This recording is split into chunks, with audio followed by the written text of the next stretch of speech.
அண்ணா வீசிய பீந்து போன செருப்பை கையில் எடுத்து வந்து விட்டார் முதல்வர் ஸ்டாலின்.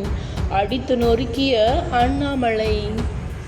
பிரதமர் நரேந்திர மோடியை எதிர்க்க வழி தெரியாமல் அண்ணாதுரை வீசிய பழைய செருப்பை முதல்வர் மு.க.ஸ்டாலின் கையில் எடுத்திருக்கிறார் என்று தமிழக பாஜக தலைவர் அண்ணாமலை கூறியது திமுகவினரை கொந்தளிக்க செய்துள்ளது. தமிழ்நாட்டில் ஏற்பட்ட வெள்ளச்சேதத்திற்கு மத்திய அரசு நிதி தரவில்லை என்ற குற்றச்சாட்டை சமீப காலமாக முதல்வர் ஸ்டாலின் உள்ளிட்ட திமுகவினர் மூர்க்கத்தனமாக முன்னெடுத்து செல்கின்றனர். திமுக சார்பில் நடைபெறும் அனைத்து பொதுக்கூட்டங்களிலும் இதனை முதல்வர் கூறி வருகிறார். மேலும் தமிழக மக்களிடம் இருந்து கோடிக்கணக்கில் வரி பணத்தை பெற்றுக்கொண்டு மிக மிக சிறிய தொகையையே மத்திய பாஜக அரசு திருப்பி அளித்ததாகவும் அவர் கூறி வருகிறார். அது மட்டுமல்லாமல் வட மாநிலங்களுக்கு அதிக நிதியையும் தென் மாநிலங்களுக்கு குறைவான நிதியையும் மத்திய அரசு ஒதுக்கி வருவதாகவும் முதல்வர் குற்றம் சாட்டினார்.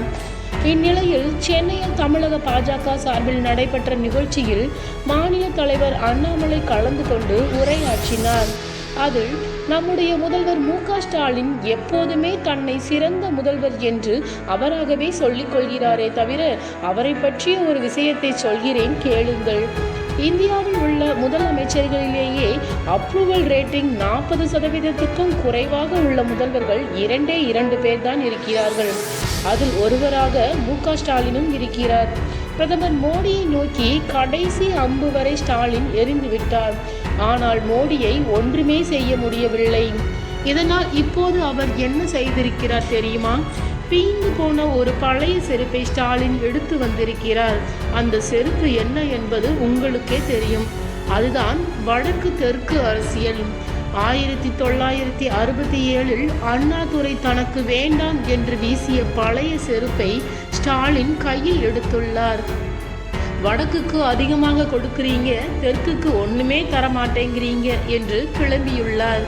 இந்த பிஞ்சு போன செருப்பு அரசியலுக்கு தக்க பதிலடி கொடுக்க வேண்டியது ஒவ்வொரு பாஜக காரனின் கடமை. இந்த வடக்கு தெற்கு என்று பேசக்கூடிய பிரிவினைவாதிகளின் கடைசி தேர்தலாக 2024 நாடாளுமன்ற தேர்தல் இருக்க வேண்டும். இவ்வாறு அண்ணாமலை பேசினார்.